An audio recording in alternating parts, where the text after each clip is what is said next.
So have you heard the news? Red Digital Cinema just sued Nikon over Nikon's implementation of internal RAW video recording.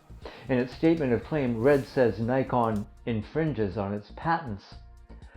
Specifically, Red, and I quote, believes and thereupon alleges that Nikon's infringing video cameras, the accused products, include but are not limited to Z-series mirrorless cameras such as the Nikon Z9 with firmware 2.0. The lawsuit was filed in Southern California federal court last Thursday, 26th of May. As with its earlier legal tussles with Sony, Nokia, and with Apple, in which Red prevailed, Red is asserting its patents over video cameras that can be configured to highly compress video data in a visually lossless manner. That seems to be the core of their claims in all these cases. Earlier this year, DJI pulled ProRes RAW from its Ronin 4D even after announcing its inclusion, presumably for the same reason.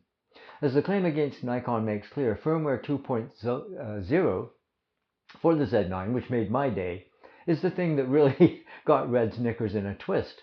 As a Z9 owner who bought the camera on promised video functions more than anything else, how might this affect me should Red prevail?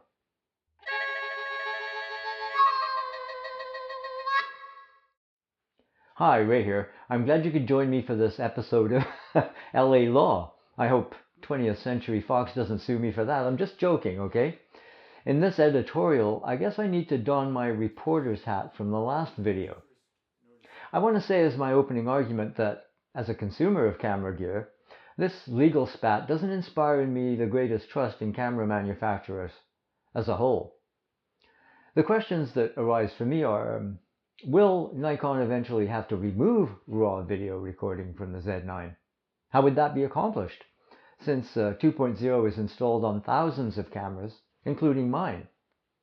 I know that I'm getting ahead of the story, but should Red win, and going on Precedents it might well do so, might a future firmware update deprecate RAW recording from the Z9? And if so, if we wanted to keep what we've already got, that means we'd have to forgo future improvements in other areas to keep NRAW and ProRes RAW HQ as well. I'm speculating, but until this is settled, all we can do is wonder. I'm guessing that Nikon's NRAW is a big part of what's contended here. I haven't used it since it's only supported by a couple of NLE apps, the main one being Blackmagic DaVinci Resolve, which I don't use. And now I'm wondering if this isn't why Adobe Premiere and in particular Apple Final Cut Pro haven't provided support for NRAW to date.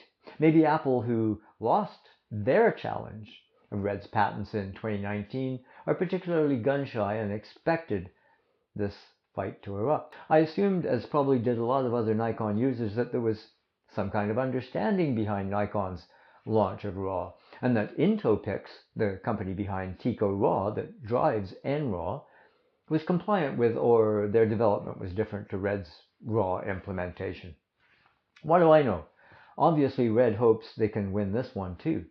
They say that Nikon persuaded people like me to infringe the 384 patent, as shown at least by Nikon encouraging and directing users of its Z9 cameras to download Z9 related manuals from Nikon's download center and use the cameras in an infringing manner. Mein Gott, it seems I'm a co-conspirator, having downloaded and read the Z9 user manual and Z9 reference guide with firmware version 2.0 Z9 reference guide. These are specifically referred to in the suit. I even printed off copies. Should I burn the evidence? Seriously, I support copyright and patents that protect people's work and innovations. It's an important incentive to invention. Who would want to put out all the work it takes to develop any product if predatory companies had free rein to steal ideas? And they often do when they aren't constrained. From following the issue for a couple of years, it's clear that some people see Red's patent as overly broad and their litigations as vexatious, such that it holds back development in this industry. You'll read a lot of such accusations in online forums. Again, I don't understand how the technology actually works at the level of algorithms or whatever, and really what it means to, and I quote, reconstruct the red and blue data to obtain the original raw data for a modified version of the original raw data that is visually lossless when demosaicked. Evidently, this is part of the process that Red claims as proprietary. And I'm glad that some genius figured out how to do all this and put it under the hood of a camera.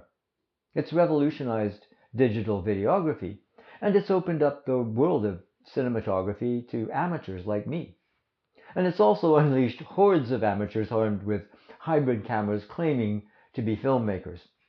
But that's another story. It doesn't matter to the manufacturers who's zooming who on Facebook. What does matter is survival in the marketplace, and that their inventions benefit them. And I wonder if the struggle to survive isn't what's behind these squabbles that ultimately affect us as consumers. I don't want to speculate here, but it's obvious that we, the camera buyers, are caught in the middle. And I, for one, don't like being caught off guard by such developments. Did Nikon take a chance? Red thinks they did by blithely ignoring precedents set in previous cases, and they confidently cite precedents by case number. Was intoPix confident, and Nikon, that RAW, the way it compresses RAW, doesn't contravene Red's method? Again, Red seems to claim in-camera RAW as a whole, which seems overly broad, as if in film cameras, say Kodak had claimed a patent on the whole function of light-sensitive film to record images. And I'm sure there was plenty of lawsuits over film technology as well. I'll admit to ultimately being completely flummoxed by this whole thing. Maybe someone more knowledgeable can explain in the comments. For those who are just as confused by this, there was the previous case of the Nikon Z6 and external RAW recording of Apple's ProRes RAW codec to the Atomos Ninja 5, which was a precedent in the sense that here was the first camera to record RAW via HDMI. And as I recall, there was some legal haggling over that. Correct me if I'm wrong, but as I understood it, Atomos made a deal with Red. Apple decided to challenge Red's 384 patent and lost. But I guess Red's dog in the manger response is to internal RAW recording. That's the bone of contention. If I was a betting man, though I'm generally not a gambler, I think Red might well prevail again. They seem to have the law on their side as far as previous suits, and that might mean an out-of-court settlement. So might Nikon pony up some cash? Or will NRAW die a premature death, only to be resurrected when Red's patents expire in 2028? I don't have that kind of time to wait and see. Could it be that we're left with just 8K H.265 on the Z9? Who knows? Maybe it's all a tempest in a teapot, and it'll blow over with, as I surmise, some kind of settlement betwixt the parties. And we get to keep the RAW functions we were promised and that were delivered by Nikon. But at this point, I'm asking myself if I just blew well over $15,000, including a new computer and expanded storage in anticipation of shooting and editing 8K RAW video. By comparison, that $200 factory upgrade to the Z6 to activate external ProRes RAW recording to the Ninja seems like a bargain in hindsight. This isn't my usual content here, but if you found it interesting, please give it the old thumbs up. And if this is your first time here, we'd love to see you again. Please feel free to subscribe. Hit that notification bell to be alerted to new content. Until the next time, take care of yourself. Cheers. We'll see you later.